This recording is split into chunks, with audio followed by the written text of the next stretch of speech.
learning and delivery of, of my goods and my services. Nonetheless, it does not stop me from improving myself and my skills. Although previous years and the previous months, just this year, I had difficulty adjusting to the new demands in the educational program. But little by little, we're gonna get there. But before I begin, I would like to give a shout out to the following people who've been with us, been following this webinar for the past few weeks and months even. So I would like to say a shout out to Miss Rosalie Chavez Faune from Quezon City, my former student and anak ko po. And Mary Ann Ramos Boctil from San Pablo City, Laguna, from the private schools of San Pablo. Grace Sheila Rama Madriaga, a former student of mine, also is from Bulacan. Precious Vergado Marquez Quinto from Imus, Cavite, of course. To Miss Annalyn Valenzuela Barles, my sister in the confraternity from the Division of Imus, Cavite. To the BIL teachers out there, to Sir Abad, hello. And to Ma'am Shella Valenzuela. Kudos to all of you. And of course, to a good friend of mine was just been recently installed as the Assistant Superintendent, Schools District Superintendent of the province of Cavite, Mr. Galileo Go, okay? And of course, finally to Ma'am Carol and Ma'am Nieves, Nelsie Nieves from Sisters of Mary Schools and all the teachers of the Sisters of Mary, good afternoon. Our topic for this afternoon, to jumpstart the week, would be it's all diagnosis. And we've been talking about in the past few weeks about how to help our students who are struggling so much with their learning and what we can do to provide them with the necessary set skills for them to be able to overcome some of their deficits and the things that they have difficulty with so that they will be able to survive the demands of online and distance education, especially for those students who have low literacy skills or are still struggling with their literacy abilities. Today, we're going to talk about how we can help our schools and our teachers diagnose those problems. Because no matter how good, how effective we think our strategies, our instructional plans, but if we have not profiled our students in terms of their comprehension skills, we will not be able to at least be in context in planning the lessons and planning the modules to be delivered to our students. And that's why my topic today is all about how to diagnose the comprehension skills of our students on both narrative and informational texts. Now, if you're asking me if we have a topic on diagnosing early literacy skills of our students, like decoding skills, phonemic awareness and all, yes, we have, but that would be another topic and it will be delivered by another expert. And please stay tuned so that you get all of the information you need for you to be able to proceed with your diagnosis for your students. So before I start, discussing at length, I would like to share my PowerPoint with you first. All right. Okay. So let me begin with my first slide. My hair is, anyway, it's getting long and it's curly, and probably by December or by the next month, you'll see that my hair gets longer and all. And as we grow, it's like my hair is growing as we grow together here at VIBAL webinars. That's funny. All right. So again, if you have, if you would like to have a copy of my handouts in the handout format of this, please do not hesitate to place your request to my mediator so that they can provide you with the handouts, not just today, but also the topics that I presented in the previous months and the previous weeks. My topic today is all about diagnosing comprehension skills of students. And this is more about identifying students' strengths and weaknesses in comprehending narrative and informational text. It is very important for us teachers to know who among our students have possible problems. Of course, we wouldn't know if our students are struggling, correct? By doing simple diagnosis to our students, we will now be able to at least pinpoint some of the weaknesses of our students before we start our classes, or at least before we continue on with our part 1 lessons, we will be able to identify the students who will be definitely struggling a lot, especially with the distance education, that our students will be doing a lot of individual works, individual readings of materials at home.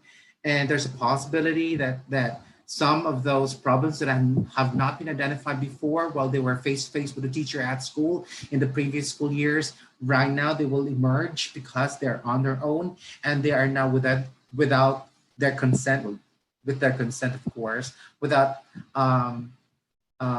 prior preparation.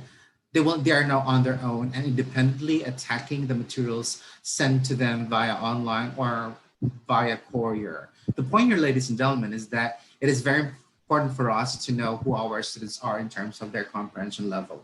All right, and we're going to go through our discussion using my outline. Of course, we'll start with an introduction. I'll just present 3 most pressing myths that teachers have about diagnosis and diagnosing students' reading comprehension. And then we will proceed to published statement, a published anecdotal record of a teacher, and analyzed by an expert as to basis for our diagnosis, our context for diagnosing students' reading comprehension, and why is it important for teachers to do diagnosis before any instruction happens. And then we'll proceed to questions, answering questions. Again, my way of discussing the topic is more of question answer format, so that it will be easier for us to get by the information. And if you have questions and clarification that you would like me to answer and make clear, do not hesitate to key in your statements and your questions on the comments box below. All right, so we are partners here, and I think it's already my 3rd month here with VIBAL and doing webinars and giving webinars, and I think we are all friends here and we're a community. So let us not hesitate and let us not be strangers to each other. I know I have not seen you in person, but I believe by having this kind of conversations online, we get to be intellectually to be together, and I think we are acquainted already because of our goal to help our students become better at what they do. Then finally, I have an open forum. This is where I entertain your questions and clarify some big concepts that you think I may not have clarified during the course of my discussion. And finally, I'll present to you summarize all what we have discussed, and I'll present to you some challenges that I hope you will constructively take on. Let us begin. So I identified 3 myths that a lot of teachers and most teachers in the Philippines have believed to be standing and to be true, and that's why here this topic would help us identify these 3 common beliefs of our teachers and try to explain why they're myths and not there to be busted. All right. Let us begin with statement number 1. Okay, it's not opening at all. There we go. Statement number 1, or belief system number 1, is that reading programs were successful. A lot of teachers would say that if only our school has a reading program, we believe that our students will be successful, or most of our students will be successful. Or those schools who already have consultants who have already placed in their school a reading program believe that their students are better than the other students in the other private schools or in the other public schools. This is a myth. It's non sequitur. It doesn't follow that even if a school has a reading program, most students or all students will be successful. It depends on the reading program. The reading program must suit the kind of needs of your students, and there's no such thing as one fit all type of reading program. Okay, it has to be tailored based on the identified or diagnosed weaknesses of our students, and via this the school, or with the help of the consultant, will provide, create, and design a program in order to help the students overcome those identified strengths and weaknesses. Well, basically just no weaknesses. Therefore, it does not follow that if a school has already placed reading program, all right, even if it's in the curriculum, it doesn't mean students will be successful at it. There are a lot of factors involved in having a good reading program and being successful. Diagnosis would be one of those. Second would be planning and making the program out of the results of the diagnosis. And of course, the third most important would be the reading teacher. No matter how good the program was designed for to address the weaknesses of your students, if we do not have well-trained teachers or reading teachers to handle the students, then it is still nothing. Therefore, I say statement number one is busted. All right, let's proceed to statement number two. I think already started with a little formal kind of discussion, so allow me to unbutton just the topmost part of my shirt, and it's stifling me. Right.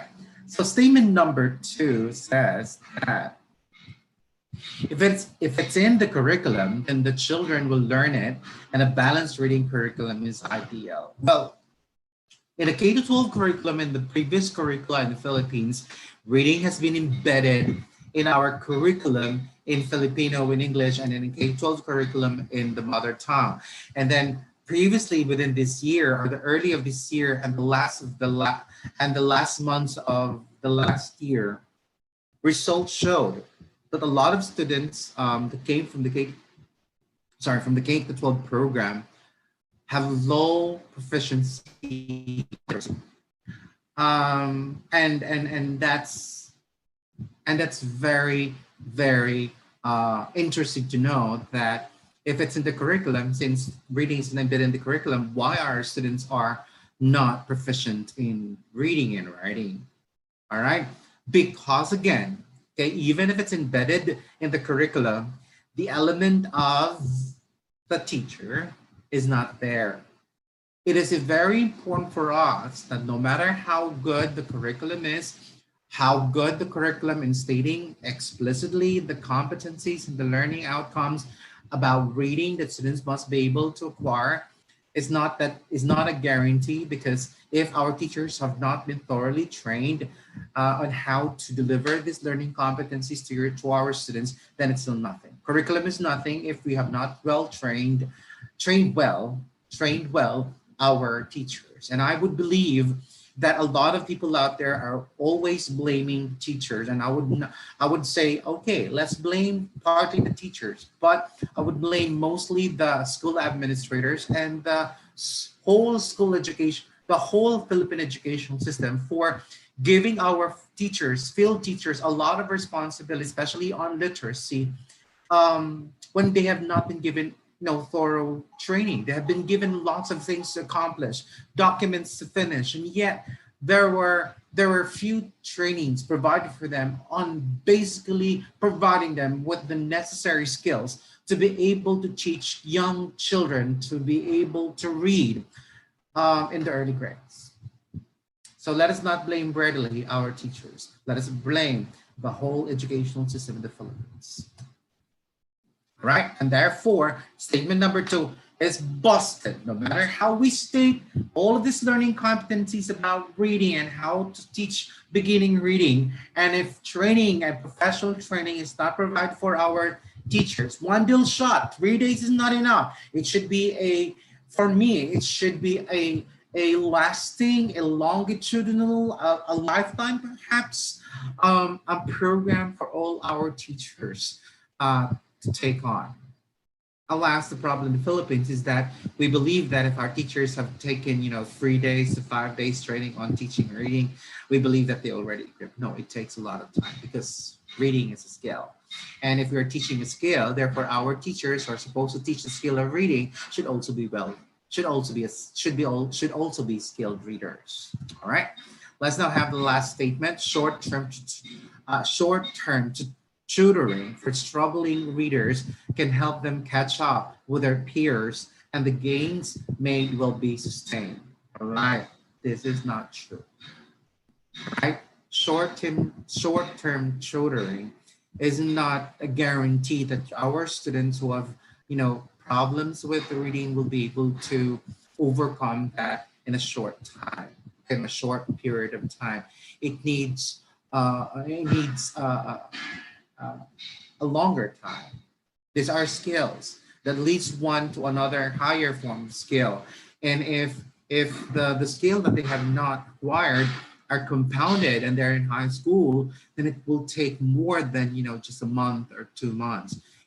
We can come up with a program that is intermittent, and it could be provided to our students, struggling readers, our students, probably like once a month, or no, one program per month, and then in another month or in a quarter. But it doesn't have to be just short term tutoring or a one deal shot program. There must be what we call as follow-up program, part of it, follow-up and continued support to our students. And therefore, statement number 3 is busted. All right. That will provide you with an anecdotal record, a situation of a teacher on how she utilizes diagnosis on trying to understand teachers, and how diagnosis play a great role, a great part in planning for the instruction of our students. Let's read. Right. Tessa loves teaching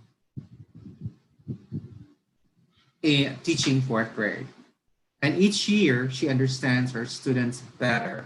Look, and each year she understands her students better. This is her 3rd year. But every year, 5 or 6 of her students pose challenges for her because of the difficulty they encounter reading some of the materials she assigns, particularly for social studies and science. Even though she has taken several courses and workshops in teaching reading and writing, she's still unable to assess her students' specific areas of strength and difficulty. Thus, Tessa has decided to take a course in reading diagnosis. She hopes to acquire sufficient skill and assessment to understand her students' reading as she meets with them daily, and to learn how she can provide them with appropriate instruction and support.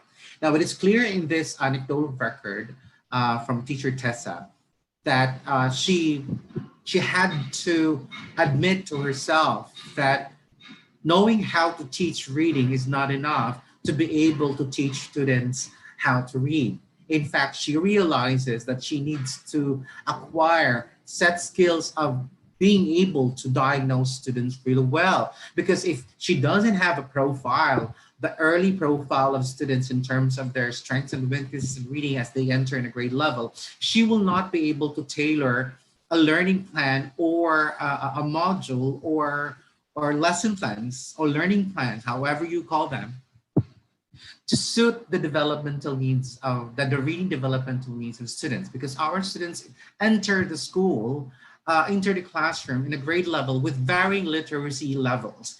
And a lot of what's stated in our curriculum are for general types and average types of students. What if there are students who are coming in who are struggling readers, or who are still beginning readers for that matter? So how would we know? And what if there are students who are way beyond that level of beyond the level that we expect them to be in that grade level? How will we be able to come up with an enhancement program or enhancing activities for the students and not make them feel that they are being left behind, or they will feel, easily bored of the lessons because they already know that? These are the things that we need to take in before coming up with plans. And Tessa, for me, is a good teacher who reflects on what could she do to help the students better. And she's now on her 3rd year of teaching, and her mind keeps on thinking how she can help her students. How can she understand, identify what her students need most, so that she can tailor fit the learning plan she's going to design for the school year. Let's proceed. This year, she is keeping her eye on a group of about 7 students. 3 of them are quite far behind. They are having difficulty reading selections from 3rd grade reading series. All right. She's a 4th grade teacher, and she found out that some of the students who came from the 3rd grade are still struggling with 3rd grade reading materials. What more if they encounter readings in fourth grade. Definitely they will struggle so much, if not, get frustrated. She's particularly curious about what John actually knows about reading and writing. She's asking the following questions. What are John's strengths on which I can build? How can I help John feel that he's part of the classroom group and encourage him to continue to develop his reading strategies? Now, I like Tessa because what's in her mind first and foremost before starting the school year is that knowing who her students are.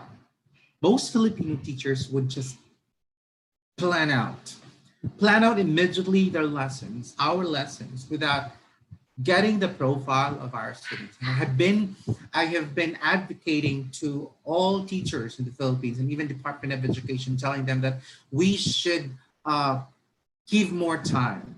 We should provide more training for our teachers to help them make certain diagnoses of their students. And it's not enough that we put that in our curriculum. We need to provide our teachers with the skills, the concrete skills to be able to actually do diagnosis. For me, instruction is nothing if the instruction is not appropriate to the needs of the learners. And for us to know the needs of our learners, diagnosis is very important. All right. On that note, I think we have already emotionally and mentally been prepared to what we're going to discuss this afternoon. These are all preliminaries. Okay. So for me, it's very important that our minds and our hearts and well, basically everything are already ready in terms of its context so that we will be able to understand our discussion this afternoon. Let's begin with question number 1. What is diagnostic assessment? Let me graphically answer this too. Now, before any instruction happens, this is what we're supposed to be doing, all right? And this is what I've been advocating to all schools that I handle as their consultant, that we should do screening, a diagnostic screening assessment for all students, for us to be able to know who our students are. And the results should be provided readily to our teachers so that our teachers know exactly who their students are. And they are not knowing their students during the course of the school year or teaching. And finally, teachers get to know who their students are at the middle of the school year. And that's when they're able to adjust their teaching to the students. And I believe in the middle of the school year, it's already too late. 2 quarters have already been wasted. All right. I believe it should be in the beginning of the first quarter that we get to know who our students are. All right. So before instruction, we do what we call as the diagnosis. The profiling is very important. So 1, we need to profile our students in terms of their interests. And I think we have we have a webinar on student profiling, and please stay tuned on that this week with the all diagnosis and profile. Student profiling is one of the most important diagnoses that we need to come up with so that we would know our students. That's where we get to know the learning styles of our students, their interests, and all other things that they do outside school. Now, other diagnoses that we have to do would be literacy diagnosis, for us to know the level of our students in terms of their reading skills, and of course their numeracy skills and information processing skills. So right now I'll be focusing more on comprehension, and for the early literacy that will be delivered by someone else. I'll just focus more on the comprehension. Okay. Now, the results of the diagnosis will be the basis for the teacher to teach the students and be able to address the identified weaknesses of the students and the diagnosis. Results of the diagnosis too would be my way of knowing how I'm going to create certain groups of my students so that I'm able to create what we call as a balanced, collaborative small group where there are good students and there are struggling students. If our teachers do not know who their students are and they do it by the rule of thumb and the rule of observation, especially for the distance education, it is really difficult for our teachers right now to identify students who are struggling because they have not seen their students. They have no way of seeing their students in terms of their behavior and in terms of their answer. They will only know their students after, probably the first tests have been delivered to them, and if they get to realize that some students have not grasped the lesson. And then I think, one whole module have been wasted of that. So we need to know the results and diagnosis, and this is what the topic is all about, okay? And the teachers are able to do intervention. It just so happened that most of our intervention topics were given last week. So right now it's on diagnosis. So whatever the results of this would be, you go back to the webinars and the topics that we delivered last week. All right. Then after instruction, okay, we will now be able to we will now be able to evaluate whether our instruction was successful or effective. Okay, the point here, ladies and gentlemen, is that how would we know that how effective, how can we evaluate whether our instruction for the whole school year was effective if we do not know the entry level of our students? So we need to know the entry level of our students so that we will be able to compare it with their exit levels, all right? And if, say, this is their entry level, say average, and then their exit level is above average, we could say that the instruction happened in between is really effective, all right? What teachers are doing all the time in the Philippines is just teach and teach and teach and teach, and not keep on modifying their teaching every year, not knowing that there's a possibility that the things that they've been doing for this year were effective and they don't have to modify them for the next year, depending again, of course, on the needs of the students. But the point here, ladies and gentlemen, is that how would teachers be able to know which of those activities that they came up with were effective or not for a specific type of group of students? We need to help our teachers be able to identify which of those plans that they created were really, really good. All right, so that's what diagnosis is all about. In short, a diagnostic assessment, all right, is a form of pre-assessment where teachers can evaluate students' strengths, weaknesses, knowledge, and skills before their instruction. It is a summary of what students should have acquired, okay, in the previous school years or in the previous grade levels that are prerequisite to the grade level.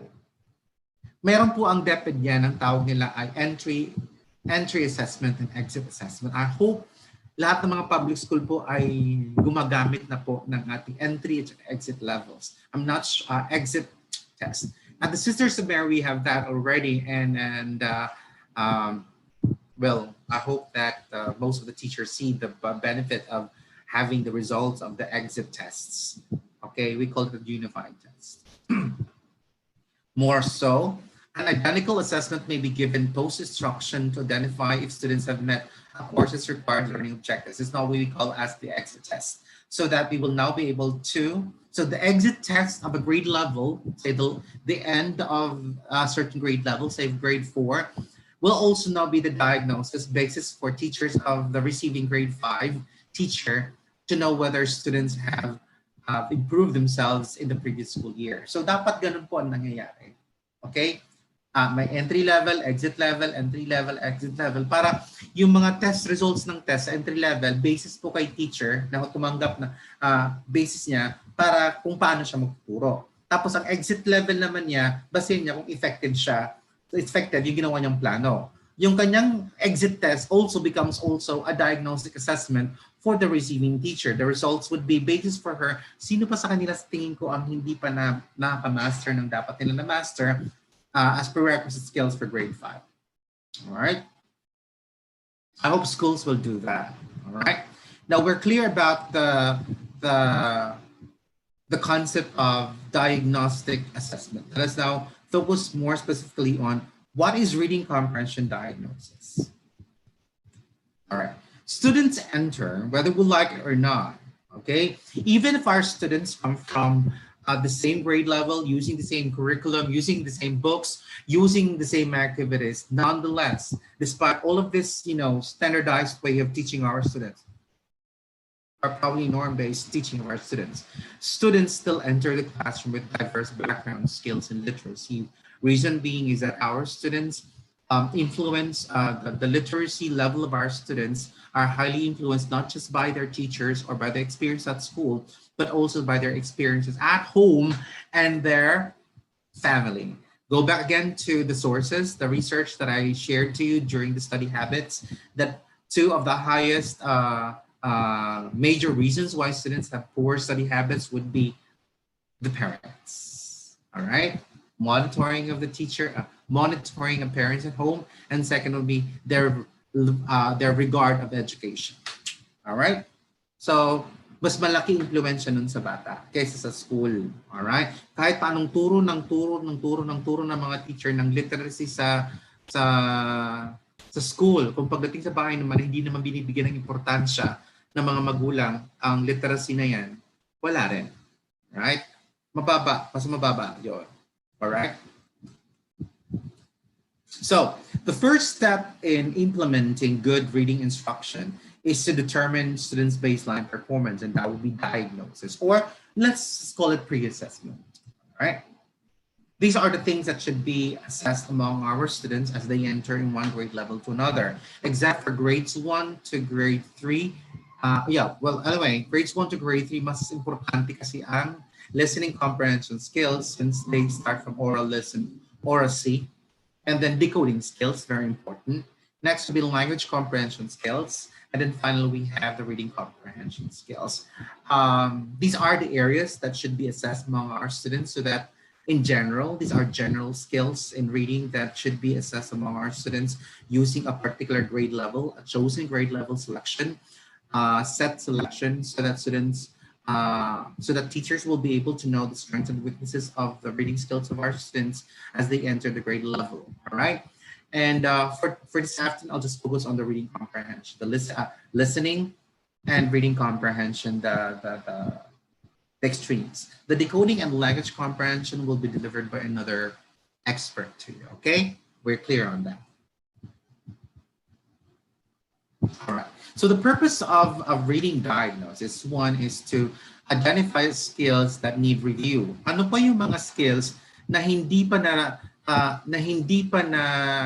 na-master ng bata? Hindi lahat ng bata na nanggaling sa previous grade level ay na-master nilang skills. There's a possibility that they're still, on the process of mastering it. So ano yung mga yun na dapat i-continue pa ng teacher? Okay? Although, kahit sinabi po natin na pagdating sa curriculum, sir, the curriculum says that by this year, by this school year, or by this grade level, exit na po dapat ang bata sa skills na yun. Yes, that's true. That's as far as the curriculum is concerned. But based on the results of the diagnosis, some of your students have not yet, reached master level of those reading skills, and therefore you need to continue on with that. All other students who have, have mastered it will still benefit from it. But if you exit it on that grade level, knowing that there are still students who have not mastered those skills, it's like, telling them that they will never learn and master those skills anymore. And what happens is that as they move on to the next grade level, since all teachers presumed that the exit skills were in that grade level, teachers will not be teaching that anymore. And the problem becomes compounded. And when they reach high school, all of these problems have already been compounded and it's difficult to remedy. Right? Second would be monitor student progress, right? We need to know whether our students, we need to identify those skills that students need to be monitored on, so that we would know how we can come in terms of intervention, all right? Or in terms of what intervention to provide them with. Next would be guide teacher planning and instruction. As I've been mentioning, that the results of diagnosis will be based for teacher how he or she can modify, so that it will be based on the needs of the learners. And finally, evaluate effectiveness of the instruction. We need to know, based on the results, whether yung entry-exit niya, tapos pagdating sa entry level ng bata, sa exit level niya, mas mataas siya dapat. Alright? Kasi ganito lang po yan. Pumasok ang bata na matalino, loba siyang mangmang, wala siyang alam, aba, hindi mo ganda ang pagkakuro. Wala man lang improvement. Sir, pumasok siya na average ang kanyang skills sa reading. Pag-graduate niya, ganun pa rin po. Aba, wala pa rin naturo. Ang bata ang magaling, hindi si teacher. Sir, ang bata po, mahinang-mahina. Pumasok po, below average. Pero graduate po siya ng average above. Effective. Merong epekto ang ginawa sa teacher. Ito po dapat ang malaman natin. When we would like to evaluate the effectiveness of our teachers, let us not solely evaluate our teachers based on the lesson plan submitted on time, attendance of our teachers, the documents submitted to whoever requires those documents. What we want to evaluate our teachers on is their effectiveness on delivering the curriculum to the students. Sana lahat tayo nakafocus lang doon. Lahat ng teachers nakafocus lang sa relationship ng teacher at saka ng estudyante. Ang daming pinapagaw kay teacher. Paano nga naman sila magiging effective? All right. I believe that the problem in the Philippines in making our students become literate is that our teachers are not provided with the sole responsibility to focus on just the basic responsibility of delivering instruction, of course, needs based on the needs of the learners by the diagnosis, and then looking at whether they were effective based on the results of the evaluation or the assessment. I think we have given so much task to our teachers that they are not given, that they are no longer, giving so much effort on instruction. And I would say that we need to review what we are, asking our teachers to do. Let's now proceed to our third question, and definitely the last question. Let me see if I still am on time. Yes, I'm still on time. All right, just now I would do step by step doing the diagnosis. All right. First, this is what I've been doing for the Sisters of Mary, and this is what we've been doing for the past few years. What we do first is we do general assessment. We assess all students by grade level. We would know their entry level and their exit level. So we call it the screening, a mass assessment screening. And those students who will pass, we call them independent learners. Therefore, they are within the instruction level. All right. Those who will fail will proceed to another set of assessment. We call it one-on-one assessment. We call it now a specific diagnosis of reading deficits. Ano pa ang hindi pa na-master ng bata sa grade level na yon para magawa ng paraan ng teacher sa grade level na to para may continue. All right?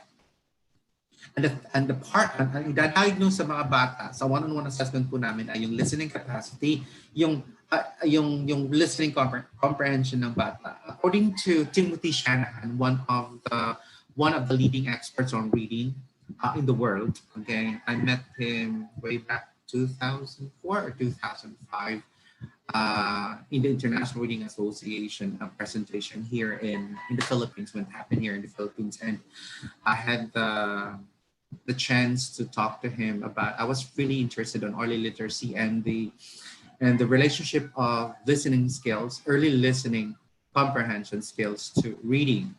And since he's one of those reading experts who is until now, who is thoroughly doing research a lot about the relationship between listening capacity and reading comprehension, I asked him about this. Why do we need to identify the listening capacity of our students if you want to know the reading comprehension of our students? He said that there's a close relationship between the skills of listening capacity and reading capacity, although the modalities and the set skills in terms of critical thinking and evaluative thinking in terms of progress in the future, reading would be more in the sophisticated level, where as we keep on reading and reading, we get to be more sophisticated in our information processing.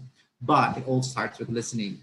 If our students, he said that if our students can process information, comprehend information via listening, then there's a possibility that our students can easily acquire skills in reading, since some of the basic comprehension skills in listening are also some of those basic comprehension skills in reading. So if I would like to analyze, I would like to know whether my students have problems with listening. And since most of the interaction happening inside the classroom and the teacher-student relationship is via listening and reading. We may want to also assess and diagnose whether on those two modalities our students have problems with.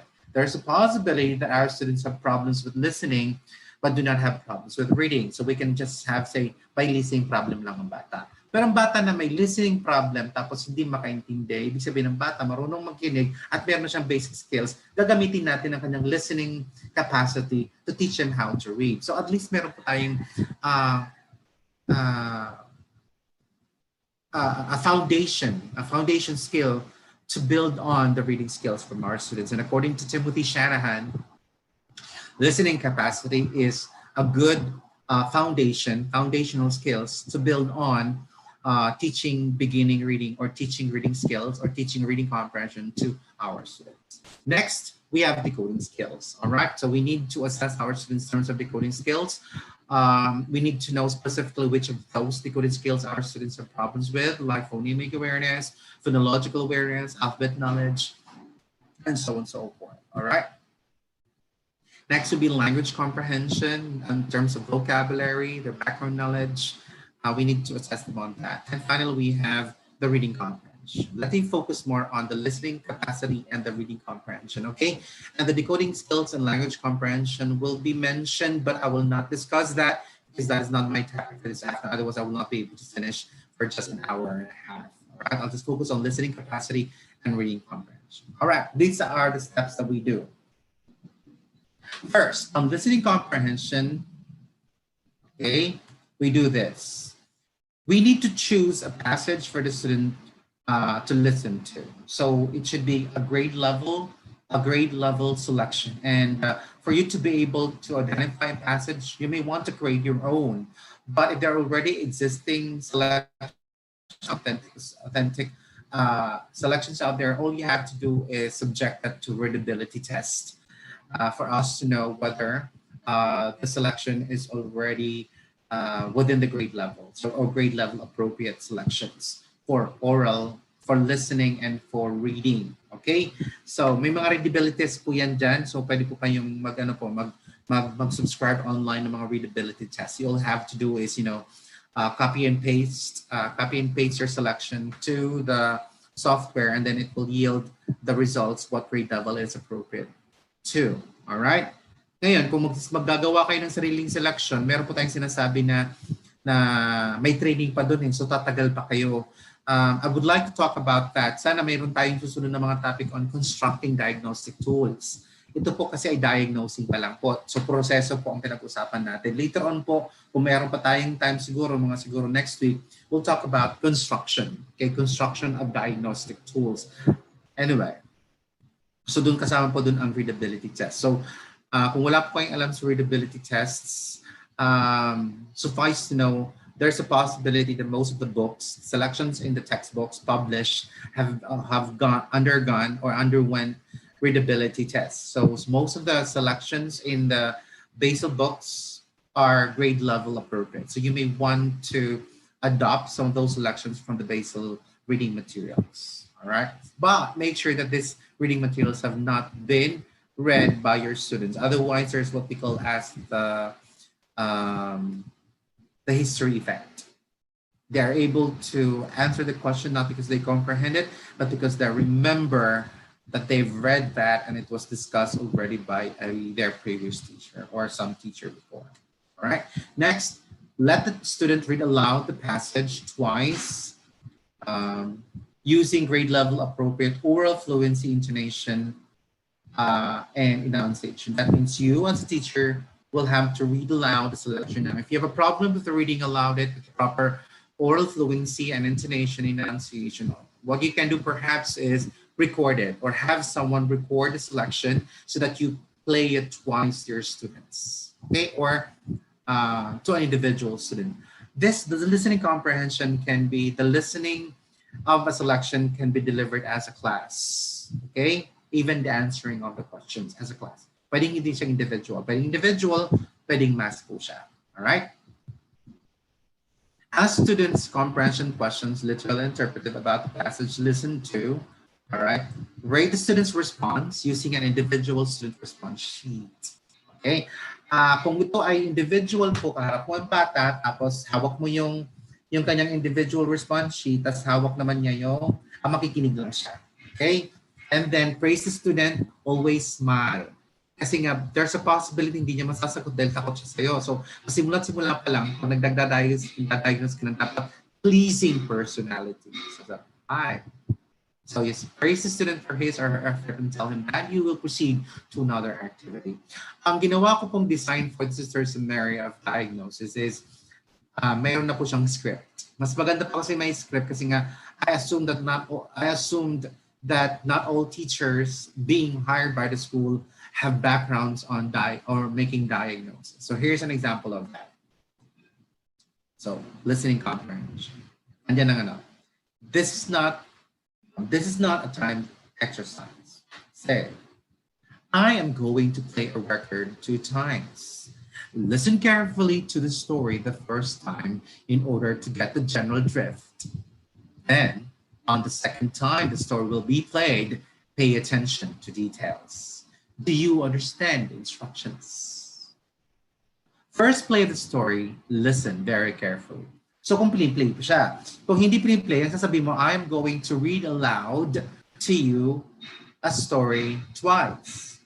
Listen carefully. So kayo po ang paggumawa ng instrument po kayo, diagnostic instrument, tingnan nyo kung anong modality ninyo. Kung kayo may audio po kayo, di yung script nyo may ano. So bakit kailangan may script? You'll have to give your teachers a script dahil baka si teacher ay nagbigay na ng mga clue. Yung, uy, makinig ka na maayos ha. Magkaiba kasi yung nagbibigay ka ng instruction na may nagbibigay ka ng clue. So our instructions must be clear, objective, but at the same time, delivered nice to our students. Okay? Sample lang po natin ng read aloud ng teacher. Basahin ko ito. Okay? Kunwari, ano na tayo ha? Listening comprehension tayo. Assessment. Math po. Isang buong klase o kaya lahat ng grade 5 kunwari, or grade 6.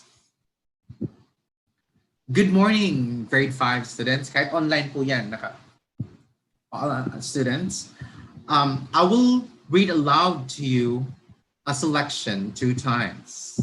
Listen carefully to the story the first time in order to get the general gist. Then on the second time that I will read aloud to you the selection, pay attention to details.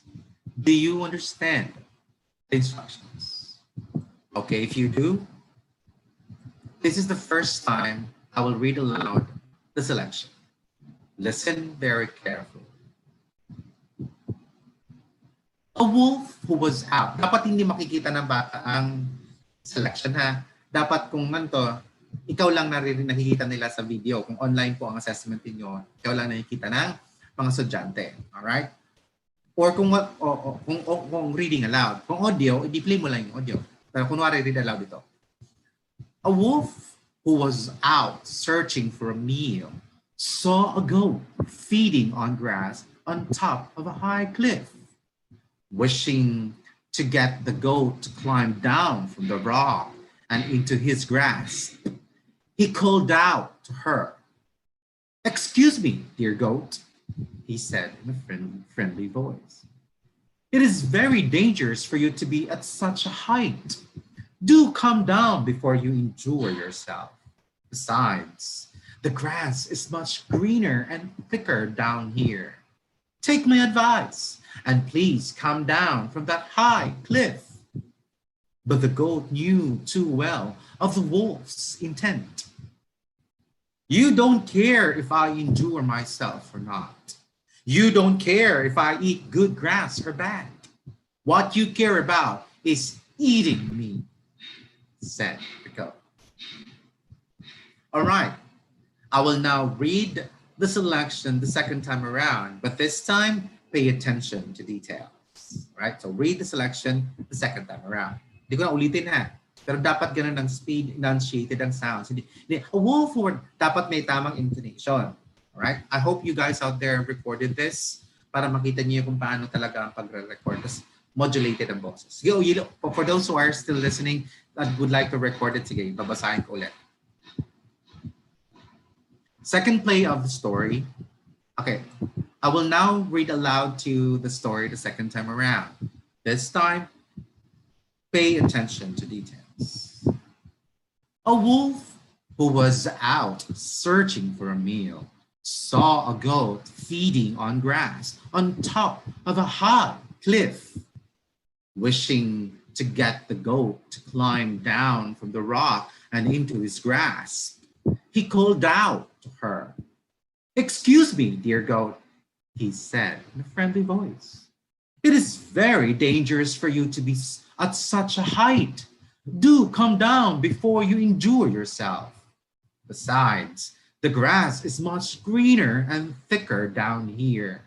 Take my advice and please come down from that high cliff."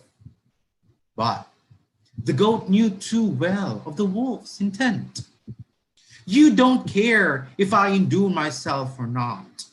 You don't care if I eat good grass or bad. What you care about is eating me," said the goat. All right? Yep. Now, after that, pwedeng ang gawin ng bata ay bibigyan mo sila ng answer sheet. Meron na silang sinasabi na answer sheet.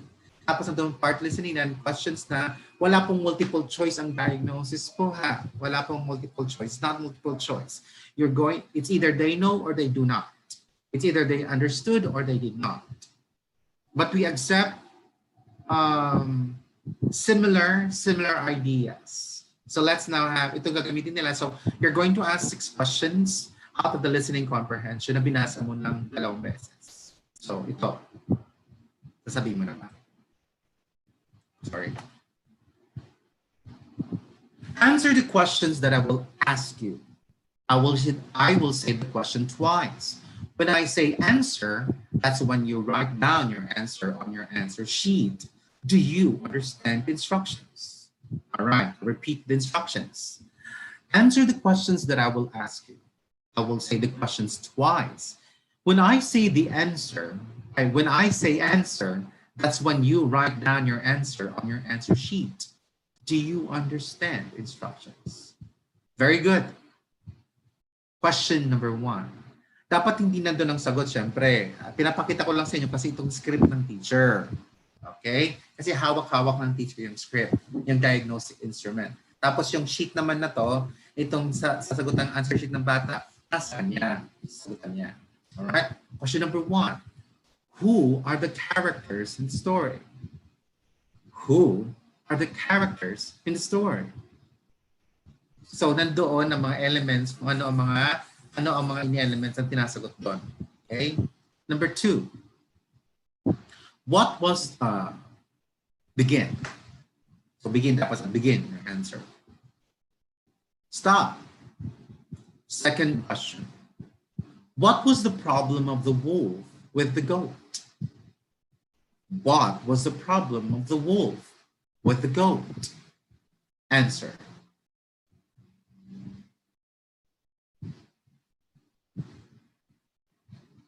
Mga 30 seconds. 15 to 30 seconds. Stop. Third question. What was the wolf telling the goat to do? What was the wolf telling the goat to do? Start. Answer. Stop. Fourth question. What was the real intent of the wolf? What was the real intent of the wolf? Answer. Stop. Question number 5. How did the goat respond to the wolf? How did the goat respond to the wolf? Answer. Stop. 6th and last question. What is the theme of the story? What is the theme of the story? Answer. Stop. And then you say, thank you. Let us now proceed to the next listening activity. Huwag mong sabihin the next test. Mas madali tanggapin ng bata na parang exercise lang sa. So you may say, let us proceed to the next listening exercise or listening activity. All right? So huwag mong sabihin the next test. Okay? So the results would be, ito po ang aming ginamit na, no, na level using the 98% comprehension. So nandun po, you can, nakalagay po yan kay, I call this guy, Thomas Gunny, the levels of questions. Nakalagay naman po dun kung ano mga levels ng, kung ito po ay independent instructional frustration level, the levels of comprehension. Okay, so 0 to 1 mistakes out of 6 would be independent level, 2 mistakes instructional level, and 3 or more mistakes frustration level. All right, so let's proceed to the second question. Sorry po, hindi ko po masasagot, hindi ko po mabigay sa inyo yung how to construct kasi nga diagnosis na lang tayo. So, ang susunod na series po dapat is constructing diagnostic instruments. Although meron na pong existing diagnostic instruments, so at least yung proseso na ito magagamit na. Alright? Okay. Silent reading.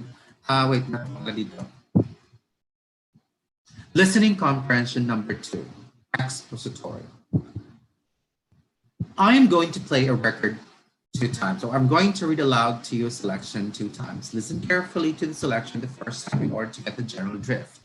Then on the second time, selection I will read aloud to you. Pay attention to details. Do you understand the instructions?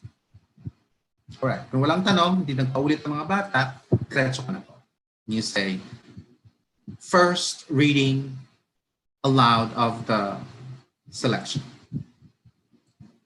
The wolf is a symbol of guardianship, ritual, loyalty, and spirit. Wolf has the ability to make quick and firm emotional attachments and often need to trust their own instincts. Wolves have keen senses, large canine teeth, powerful jaws, and the ability to pursue prey at 60 kilometers or 37 miles per hour equip the gray wolf well for a predatory way of life. A typical northern male may be about 2 meters or 6.6 feet long, including the bushy half-meter long tail. Their personality traits are those of powerful instinct, intuition, and high intelligence. Thus, they teach us to do the same, to trust our hearts and minds and have control over our own lives. I will now read to you aloud the story of the selection the second time around. This time, pay attention to details. Basahin ulit, okay? So dapat ganun din po ang fluency natin. And then, ask questions ulit. Alright, ask questions ulit. Bigay mo ulit. Dapat kanina, tinanggal mo yung, yung answer sheet, tapos ibabalik mo ulit sa kanila, and then sasabihin mo ngayon mga tanong. So you say, answer the questions that I will ask you. Ay nako, hirap talaga ng Okay. When I say answer, that's when you write down your answer on your answer sheet. Do you understand the instructions? Very good. And then read the questions again. Nakalagay po doon, what is being talked about selection. Alam ko nasa utak niyo po ngayon, sir, paano gumawa ng mga tanong na to? We will have a session on ito kasi constructed na yung diagnostic instrument. Nagawa ko na po to, validate ko na po to at ginagamit namin po sa Sister Seminary. So like all other schools out there, dapat meron din kayo. So you must hire a consultant. Pag na po ako, marami po consultant ng mga reading experts yan out there. Hire nyo po para makagawa po ng instrument na na-contextualize. There are a lot of international reading instruments or reading comprehension diagnostic instruments. Kailan po yung konteksto po ay pang-Amerikano, pang-Australian, pang-Switzerland, pang-Singaporean. Kailangan po, ganun din po ang proseso, pero dapat ang gagawin pong mga materials po ay within the context of the Philippines. Bakit po wolf ang inano po natin dito? Dahil nga, based on our survey, ang mga bata ay mas attuned to dogs and the canine family. So, yun ang mga pinamili namin. Meron kaming survey muna ng mga interests. Okay? Same po. So, the scoring system would be again on 0 to 1 mistake independent level, 2 mistakes instructional level, and 3 or more mistakes. And then we proceed to the third, which is silent reading exercises. The silent reading exercise is composed of 2 again, narrative and expository. So what do you do? How do you do it? First, tell the student to read the oral reading passage once more, but this time silently. So silent lang po siya. Kanina, ikaw ang pawis ko, nagpunas ako. Kanina, ikaw ang nagbasa. This time around, ang mga bata magbabasa. Pero, silent lang. Silent reading po sila. Okay? Silent reading sila. And time po yun. Naka-time siya. So once the student has finished reading the passage, retrieve back the passage and ask him her comprehension questions that's ranging from literal to interpretive questions about the passage. Record the responses of the students using the student response sheet. Thank the student for participating in the activity and inform her that you will be providing him or her with the detailed results of the activity. Palagi activity lang ng results. Okay? Example po tayo, narrative 1. Ito po yung nakalaminate na papel tapos ibibigay sa bata. Alright? Kung hindi nakalaminate po, ito po yung nakalagay sa kanilang mga ipapadistribute sa mga bata para isa-isa. Alright? Or naka-flash po siya para lahat sila sabay-sabay basa. Kasi may lang naman siya. Short passage lang siya. Okay? Let's read. Silent reading po tayo. A man and his wife owned a very special goose. Every day the goose would lay a golden egg which made the couple very rich. Just think, said the man's wife. If we could have all the golden eggs that are inside the goose, we could be richer much faster. You're right, said her husband. We wouldn't have to wait for the goose to lay her egg every day. So the couple killed the goose and cut her open, only to find that she was just like every other goose. She had no golden eggs inside of her at all, and they had no more golden eggs. All right? So naka-time po siya. So ito po yung instructions po natin. Okay? This is a time test. When I say begin, you start reading the selection. If I say stop, you stop. And then I will be collecting back the selection. You may reread the selection several times if you have finished early and you have not heard me say stop. Do you understand what you're supposed to do? Okay, 3 minutes po ito. How did we know? Meron po tayong computation po niyan. It's the total number of words divided by 60. That will be how many minutes it would take. All right? So babasahin ng bata yan for 3 minutes. Tapos kung natapos siya ng mas maga, sabi niya, sabi niya, Mom, I'm done. No, we're going to answer the questions, comprehension questions together. So if you have finished early, you may reread the selection so that it would help you understand the selection. So when you say stop, all right, time is up. Then collect the selections. Let me get the selections now. All right.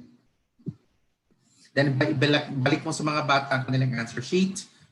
Or kunin ang answer sheet kung nakalagay sa ilalim ng kanilang mesa, or kung nandun saan man, kung nasa bahay lang sila, kunin nila ulit ang answer sheet. Now, answer the questions that I will ask you. I will say the questions twice. When I say answer, that's when you write down your answer on your answer sheet. Do you understand the instructions? Kung hindi, ulitin mo ulit instructions. O nawala ng tanong, very good. Question number 1, who are the characters in the story? Again, who are the characters in the story? 2, what did the frog notice in the story? 2, what did the frog notice in the story? 3, what did the frog feel upon seeing the ox? Parang mali yata ang nalagay ko dito na selection, nagpangatanong. And then what did the frog do? Then how will you describe the frog in French and what happened to the frog in the end? Same po rin paggamit po natin. Thank the student. Thank you. Let us now proceed to the next listening. Nakalagay sa listening activity. So dapat reading activity. Mali nga ating script. Okay. Reading comprehension expository naman po tayo. Tama pala. This is a time test. When you say begin, start the timer, distribute the expository selection to students. Say, read the selection 2 to 3, selection 2 for 3 minutes. When I say begin, you start reading the selection. If I say stop, you stop. And then I will be collecting back the selection. You may reread the selection several times if you have finished early and you have not heard me say stop. Do you understand what you're supposed to do? If answer is no, repeat the instruction, emphasize it using Filipino. Kung hindi naintindihan ng bata sa English, pwede mo kasing i-explain sa Filipino. Okay? The instructions in terms of understanding the activity should not be a barrier too. But again, it will be the choice of the school. If you think your school has implemented a English-speaking campus and it extended to the homes, then I do not see the need for the translation to Filipino, but say it's mostly for the public schools, and our students may not have the vocabulary to understand oral instruction. So pwede mo siyang i-translate para at least yung focus ng bata ay yung comprehension, not comprehension of the instructions. Okay? And then after that, yan, bibigay selection sa kanila, or ostriches are large flightless birds. Babasahin mo sa kanila ng 3 minutes. Tapos pag sila mong stop, orally read the questions again. Babasa sa kanila sa answer sheet. And then, what's the selection all about? How are frogs and toads described similarly? How is a toad classified? Where do frogs spend most of their lives? How can frogs be differentiated from toads? And then what is being talked about in selection? So thank the student. And then the results will be 1 out of dependent level mistakes and so on and so forth. So ito na yung pag-check po ninyo. Alright? And then, pwede mag-proceed. Ito pong oral reading exercise for MISQ analysis are for those students who will fail the math assessment, who will fail the oral and silent reading activity. Okay? So bakit po? Para malaman natin ngayon kung ano ang specifically, ano yung mga deficits, ano mga areas na problema or ang bata hindi na master ang skills kaya hindi siya makaintindi.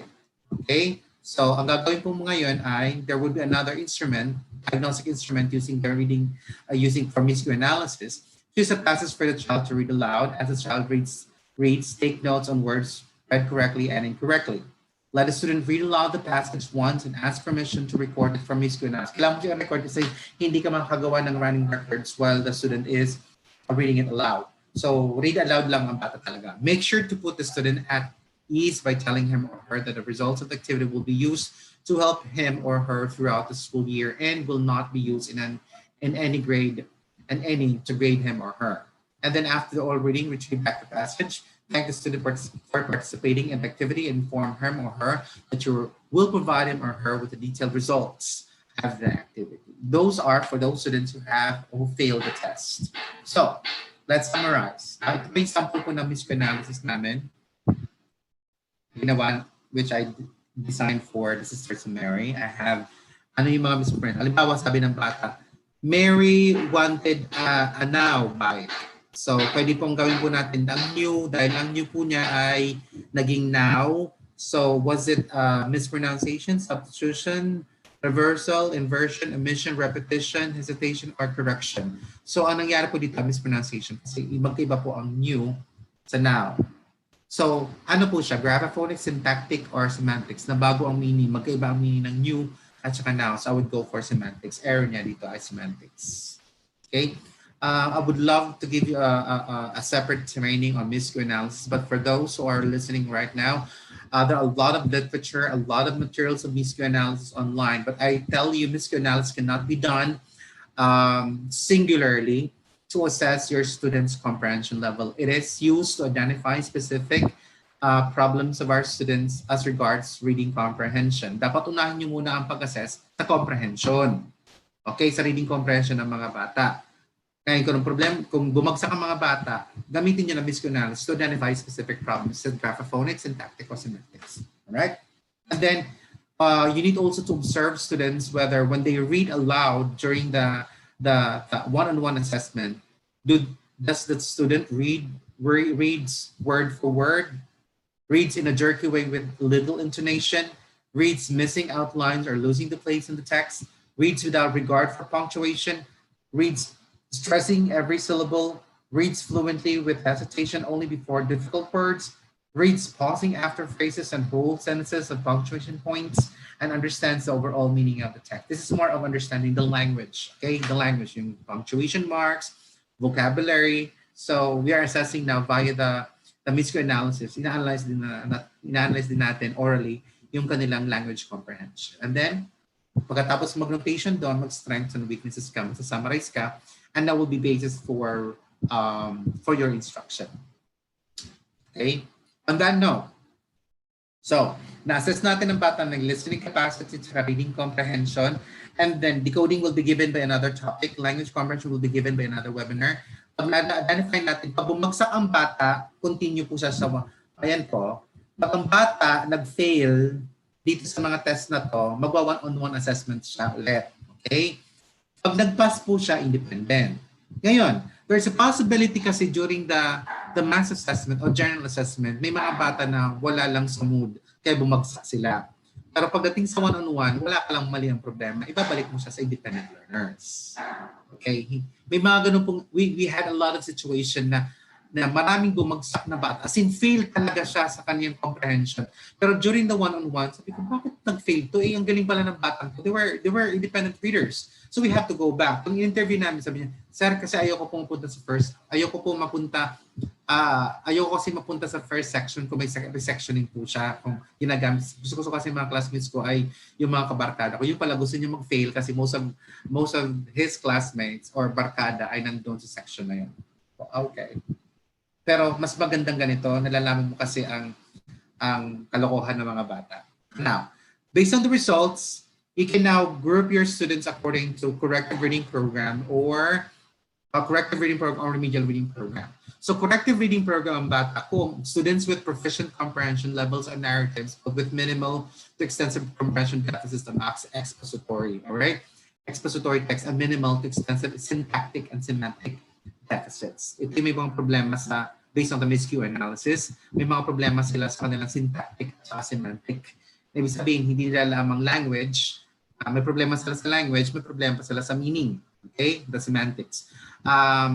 Sila po ay nag-struggle sa pag-intindi ng informational, that will be textbooks or reading selections for math, science, and all other subject areas na hindi narratives. Most of the subjects, by grade 4 up to grade 6, mas marami na pong informational text. So definitely ang bata mag-struggle. So ang tawag lang po natin corrective. Ibig sabihin, kailangan lang silang bigyan ng intensive program to provide them with strategies to understand or comprehend informational text and narratives. But for students who have extensive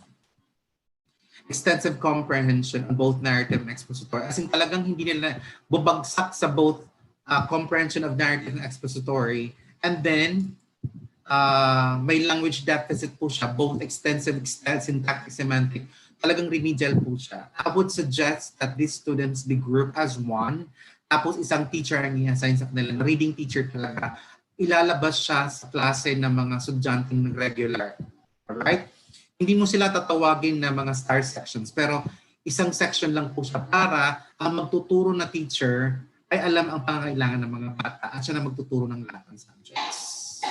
That is for the early grades. Pero kung ito po ay nasa for the early grades, especially for grade 1 to grade 3 na pwede natin gawing self-contained na isang reading teacher magtuturo ng lahat ng subject area tapos lahat ng estudyante na remedial, isang section siya para ma-focus ang kanilang literacy skills at the same time learning how to understand selections in other subject areas. Pero kung sila po ay nasa grade 4 hanggang high school na po sila, tapos remedial reading po ang kanilang program, you need to enlist the help of the other subject area teachers to help you with the program. Kasi dapat turuan din sila na i-transfer yung skills ng mga bata ng reading skills in the subject area. Ang problema po kasi talaga sa higher grade levels is that most of the content area teachers assume that their students are already readers. So I suggest na magkaroon po ng separate remedial reading program for the students na ang maghahawak talaga ay reading teacher. All right? With that being said, I would like now to entertain questions from the people. Again, creating diagnostic instruments is not part of my topic. It is on the process of diagnosing. So I used yung nagawa ko na po na existing instruments ko po na diagnosis. How to create diagnostic instruments for reading comprehension is another topic altogether. MISQ analysis for diagnosing specific graphophonic, syntactic, and semantic miscues of students will be another topic altogether. Those are for constructing diagnostic tools for reading. This is diagnosing. All right.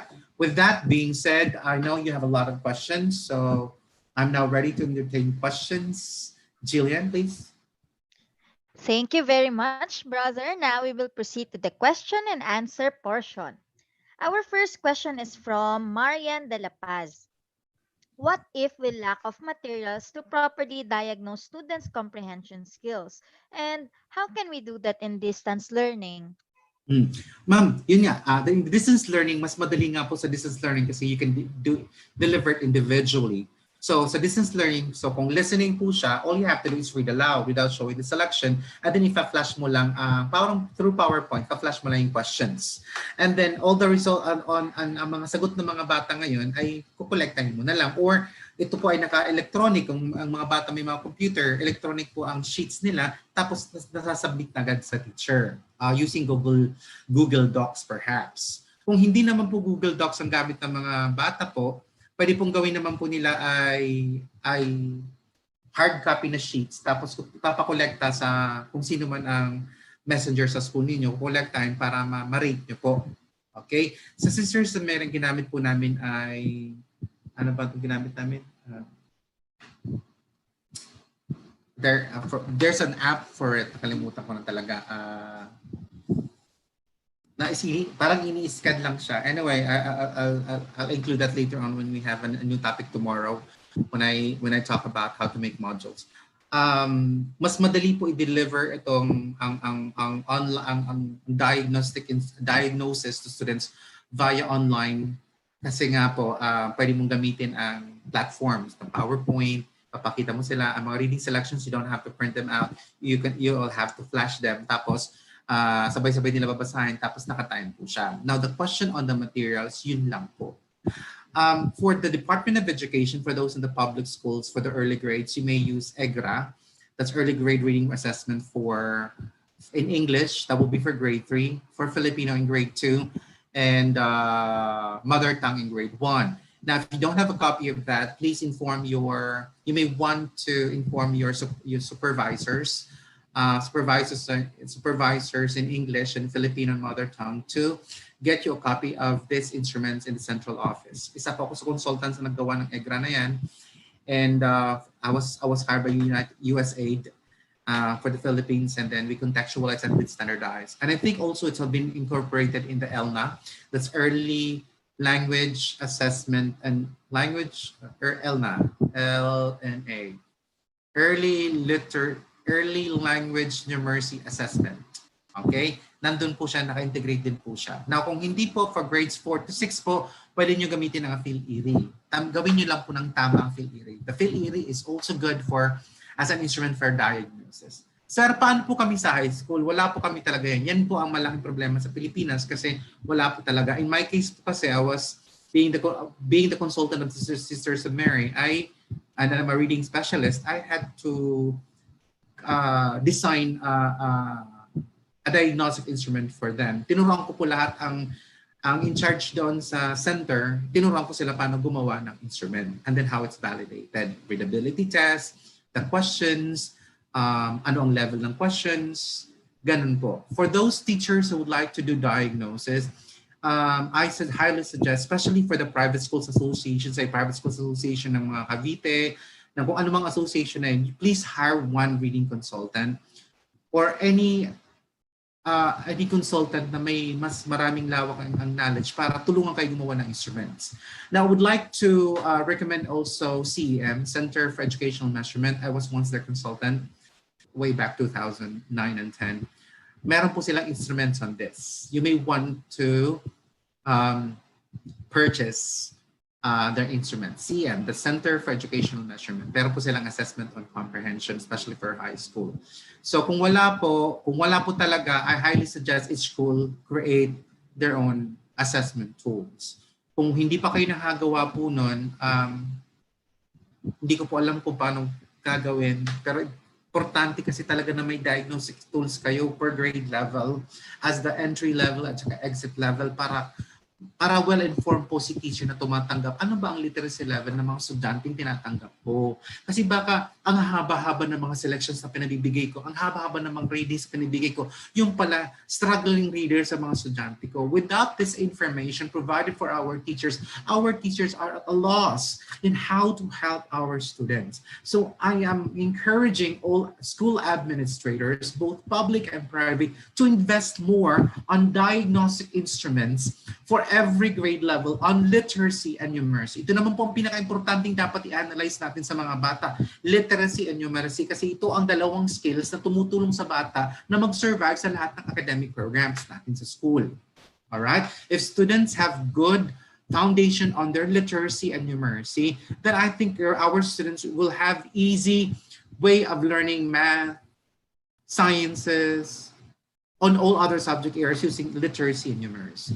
Okay, so sorry po sa kung wala po kayong instrument. For the elementary po, again, EGRA Mother Tongue for grade 1, EGRA for Filipino grade 2, EGRA for English grade 3, or ELNA. Please contact for the public school po ito, contact your supervisors on English, Filipino, and Mother Tongue to help you get a copy of this instrument from the central office. If not from the central office, from the regional office. Kung wala sa regional office, sa division office. Sir, may kopya ba kayo nun? Of course, may kopya ako dahil ako yung consultant yan. Nasa akin namang original copies niyan kasi isa ako sa mga nag-design niyan. Pero syempre, in respect to central office, dahil binigay na po namin yan sa kanila, sila na po dapat ang magda-download, magbababa yan sa inyo. But I'm more than willing to give orientation how the EGRA is utilized. I know a lot. Marami po akong mga kasama doon sa EGRA nun. Dr. Gutierrez is one of the experts, Dr. Paralumaneron, and Dr. Dino Campo. Kung wala po kayong instrument for high school, gagawa po talaga kayo. You'll have to create one using readability tests. Hanggang dun lang po talaga magawa ko. Pero masasabi ko lang po, please invest more on diagnostic instruments. Kasi hindi nyo babaguhin yan eh. It will be fixed eh. Yun na po ang sinasabi po natin na entry and exit test on literacy and numeracy. Alright, thank you very much. Do we have a second question, Jillian? Thank you, brother. Our next question is from Bebet Kalipara. The DepEd had been adopting the multiple choice type of test to determine comprehension. Are you amenable to this? Away. It depends on the focus. If the assessment is for summative and formative, for summative, pwede po siyang multiple choice. Pag formative po siya at saka diagnostic, I'm totally against that because we would like to know whether they know or not. Pag summative kasi is we would like to know the quality of the recall. Pag formative kasi, we would like to know talagang nalaman ba niya o hindi. Kung diagnostic din, alam ba niya o hindi. So hindi dapat multiple choice. It's supply talaga. Ang dami po natin dapat aralin in terms of creating assessment tools po. I am for multiple choices for summative tests kasi the summative test is looking at the quality. Magkaiba kasi ang formative assessment sa summative assessment. The formative assessment is for us to know whether they are getting it or they are learning from it. So it's either they know or they do not know. So hindi ako mag-multiple choice sa formative assessment. Pag ito po ay summative assessment na po, I know that my students already, kasi nag-formative assessment na sila eh. Ibig sabihin, nalaman natin na nakukuha na nila. Sa summative assessment, I would like to know the quality, ano ang level ng pag-recall at pagpuproseso nila. So pwede ako mag-multiple choice because only through multiple choice that I will be able to create assessment STEM that assesses students' different levels of processing using the taxonomy. Thank you very much. Thank you, brother. And our last question is from Bing Ginid. Sir, how can we assess listening capacity here in our place? Most of our learners do not even have smartphones or laptops. Oo nga po, ma'am. Alam mo, oo nga. Tapos distance education and diagnostic, wala rin silang audio, radyo. May ginawa kasi ang Cagayan de Oro. Ang ginawa nila ay ginamit nila ang radio station, local radio station to air out. Tapos talagang nagkaroon sila ng gano'n. I don't know if it is still being continued on today, but there was a time na yun pong ginawa na po ng Xavier University. I was one of their consultants too. Not one, but the only consultant na hinire nila. that can be done. Kaya lang depende ulit sa local government yan eh. If the local government knows the importance of literacy to help their constituents become better members of society and their community, they would invest so much on literacy, especially in diagnosis, para malaman niya paano sila makakapasok para tumulong. Alas, what we can do perhaps here is hindi nyo po talaga maasas ang listening capacity hanggat hindi well-trained. Alam nga naman ang magulang, baka magulang mali din ang kanyang oral fluency. So instead na ang naintindihan ng bata, hindi niya maintindihan dahil si nanay at saka si tatay mali ang pagkakabasa. Hindi mo pwede nating i-record dahil wala nga silang player, dahil poorest of the poor nga naman sila. Ang ginawa kasi namin sa Sisters of Mary ay mass eh. Kaya lang, siyempre staying sila sa school. Sa inyo po na nasa mga bahay po sila, wala po. Siguro take out na lang listening capacity. Gawin nyo take out listening capacity, diretso na lang kayo sa reading. Ang ginagawa lang naman po natin na magkaroon ng assessment on listening capacity is the possibility na meron na silang basic skills of comprehension via listening. So, kung bumagsak ang bata sa reading comprehension, then kung wala kang listening test, di kasi nga sa distance education, then i-assume mo na lang po na may problema din sa listening comprehension. So, no need for you to do listening comprehension. Pwede ka na lang reading. Ang reading kasi pwede mong modular, ipapadala mo sa kanila kasama doon, tapos ibabalik mo lang. So, naka-booklet type po siya ng test, tapos babalik mo lang sa'yo. So, pwede po yan. So, I'm suggesting na take out the listening capacity since gadget-wise, kulang ang mga bata at makakompromise din naman ang results. So, just focus on silent reading. Comprehension, diagnostic parts of your instrument.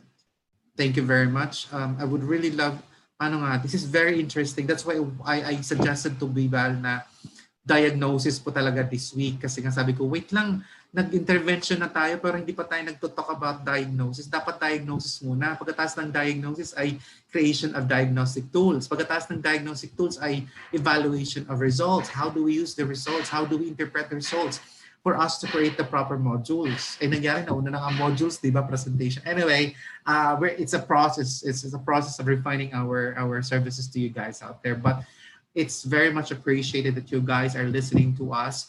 And we are here. Personally, I really would love to share the things I've been doing, and that's my mantra in life. This is how I was trained by my mentors before. That knowledge, if not shared, is nothing. So this is here. I am here trying to help you out there. So I will suggest to VIBAL that the next series of topics will be constructing assessment tools. Thank you very much. Thank you very much. That's all the questions we have for now. Any last reminders to our viewers for today, po, brother? Thank you very much. I appreciate you guys out there, but we need to end my talk, and there are several topics that you need to attend for the whole week of series of diagnosis, right? So here are some of my conclusions, some implications, just tying loose ends and posing challenges to teachers and primary caregivers out there, right? So it is important to keep in mind the goal of this process, diagnosis. What's wrong? What's the hang up? What's getting in the way of learning or of students providing what they in fact actually know? Dapat daw ang iniisip ng mga teacher, ano ang cause, bakit nahihirapan ang bata?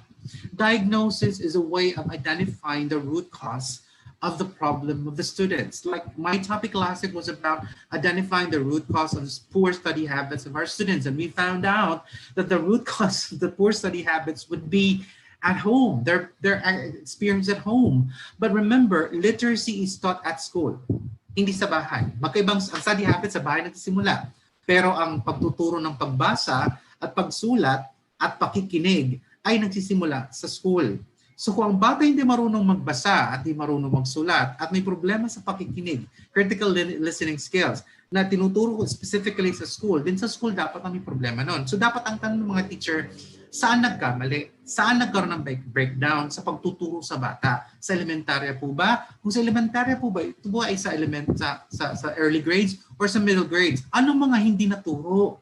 Para Kung nasa level ko siya, magagawin ko ng paraan. Ang tanong ko ulit, may kapasidad ba ako para turuan ng bata? Kung ngayon identify ko na ang problema ng bata, kaya ko bang punan ang pangailangan ng mga bata? Baka kailangan ko ng training din. So, hindi lang intervention para sa mga bata ang pagtuturo ng pagbasa sa mga bata, kundi intervention din para sa mga teachers kasi there's a possibility that no matter how efficient, effective the diagnosis that they provide for our students and the results are, are called, are ready for the teachers to evaluate and use for planning, and yet our teachers are not provided with the ample opportunity and trainings to be good teachers of reading, regardless of the subject that they teach, wala pa rin gamit yun. Right? Next. The big idea behind diagnostic teaching is to to illuminate and remove barriers to students' understanding. Alamin natin kung ano mga problema ng mga bata. Alright? And, sorry. And this isn't about good grades. Pag nagda-diagnose na tayo sa mga bata at nag-intervention na tayo sa bata, huwag na natin isipin ng good grades or high-level thinking or compliance or even understanding. Rather, the goal is to establish a pattern of diagnosis, of diagnostic teaching, so that you shift our focus from teaching and reteaching to systematic guided diagnosis of academic performance barriers. Sometimes, alam po natin na hindi pa nakuha ng bata ang basics, siguro i-compromise muna natin ituturo sa curriculum. Unahin muna natin ang hindi pa nakukuha ng bata kasi kahit tapusin na dati ng curriculum, kung yung mga skills na dapat nakuha ng bata ay hindi pa rin, edi ipopromote lang din ng bata natin sa isang grade level na wala pa rin natutunan. Again, yun po problema sa Philippine education system. We need to finish the curriculum. And the basis for an effective teacher is looking at whether natapos ang curriculum o naituro lahat ng nasa curriculum. Dapat hindi eh. Dapat siyan po natin dapat ay tatlo. Ang results ng diagnosis, ang results ng post-test, at saka ang curriculum. Eh paano kung hindi kaya ng teacher nga lahat yun? O di dapat mayroong support system din ng school. Right? Finally, let's read this expert from Ren Sebastian. Ren Sebastian said that I really love Ren Sebastian. He took a certificate of teaching in Harvard University. Harvard University is one of my one of my dream schools I would like to graduate from. Kahit lang certificate, okay? Studies have shown that the best hope for these children is to place them full-time with a strong reading teacher, a teacher who has a sophisticated understanding of the process of learning to read, a tendency to use assessment data to inform individualized instruction, and a talent for engaging students in focused and interesting instructional activities. Harvard Graduate School of Education professor Catherine Snow has reported research findings that indicate young at-risk students who are placed with strong teachers for 2 consecutive years are very likely to be successful readers. Similarly, she has shown that students who are not at risk are likely to have difficulties learning to read if they are placed with weak teachers for 2 consecutive years. Oh, diba? So, here's my challenge to you teachers out there. Who are you? A strong or a weak reading teacher? Hope you think about the answer to this and you continue learning with us. We will help you become a strong reading teacher in the process. Be with us with VIBAL, and we will be partners in our lifelong journey towards making the lives of our students better in distance education or face-to-face education. Thank you very much, and I hope to see you tomorrow on my topic, preparing modules for online learning. Thank you very much. There we have it. In behalf of VIBAL Group Incorporated, I would like to thank our speaker for today for this eye-opening and insightful learning session. It is an honor to have you with us today, brother. And to all our VIBAL viewers, all thanks to you for your continuous patronage to our daily learning session.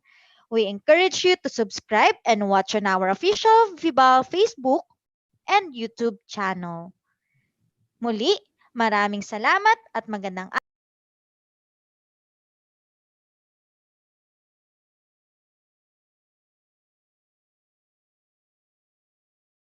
you for your continuous patronage to our daily learning session. We encourage you to subscribe and watch on our official VIBAL Facebook and YouTube channel. Muli, maraming salamat at magandang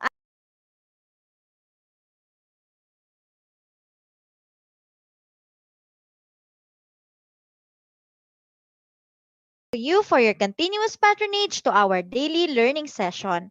We encourage you to subscribe and watch on our official VIBAL Facebook and YouTube channel. Muli, maraming salamat at magandang